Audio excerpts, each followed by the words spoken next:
Welcome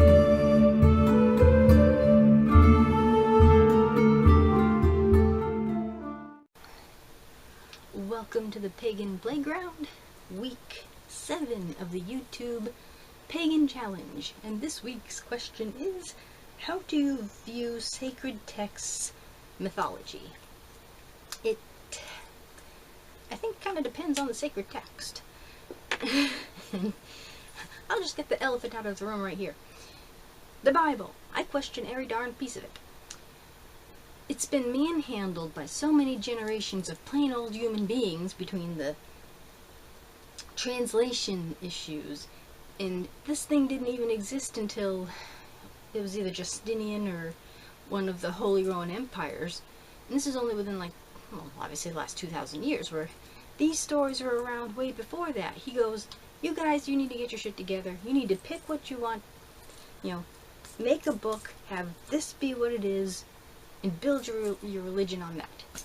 And these 72 guys, even though Septuagint means 70, or vice versa third, so they're like, okay, we'll do this. And it was basically built on committee. And there's so many books that weren't in there. Then you have the NIV, the Christian Bible, the Catholic Bible, and there's so many different versions. What? So things like that are like, how do you know the truth when there's so many versions of it? But as far as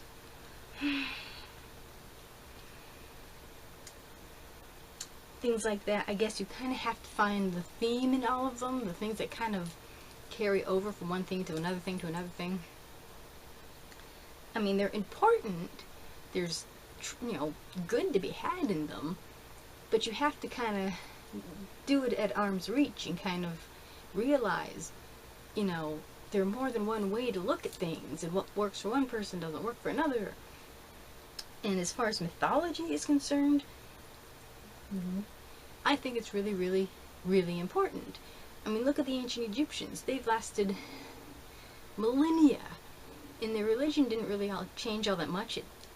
Like, gods would have sort of one aspect, and then they would kind of merge with the other gods, and, so this one god would have multiple aspects of previous other gods that sort of streamlined and simplified things, but those concepts are still there. And one of my favorite documentaries, not really a documentary, it's a lecture series by Bob Breyer, who's an Egyptologist, had one of my favorite episodes is like the third or fourth one in of ancient Egyptian mythology. And he kind of goes, well, you have mythology, philosophy, and religion. And they all ask the same questions, but from different angles. And all the questions are valid, and their answers are valid too.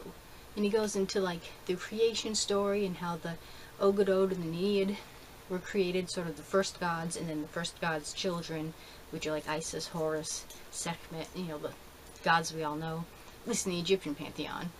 And he goes, where, like, the Bible is meant to be taken as history, where, this dude lived, Moses had a boat, no, he didn't. Noah had the boat.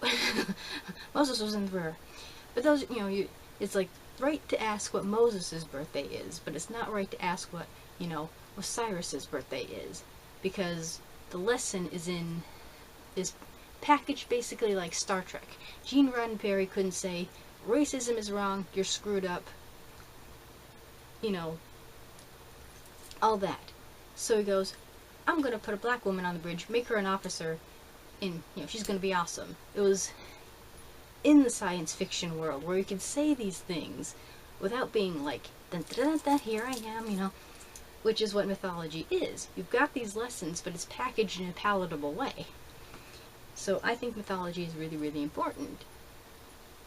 And, of course, different cultures will have different, aspects. But, and then, too, like with the neo-paganism, I like the Egyptian gods, but I understand, with my goddess oracle, I'm kind of learning of the goddesses of other cultures, though in a very sort of tiny way, but they're goddesses I didn't even know existed.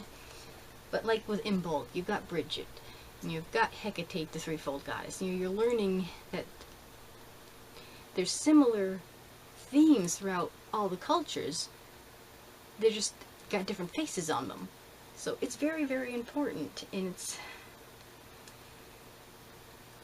something people need to kind of take seriously is quite the right word, but you know, don't take it lightly, but know what you're reading. You know, is it religion? Is it philosophy? Is it mythology? You know, they each have something to say. Each has something to bring to the table. Each gives you something to learn from, and I suppose you could throw science in there too.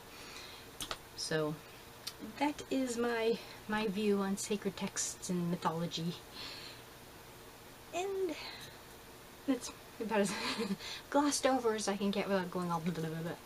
Well, more so than I usually do. So thank you for watching week 7 of the YouTube Pagan Challenge. How do you view sacred texts and mythology? Thank you again for watching, and blessed be.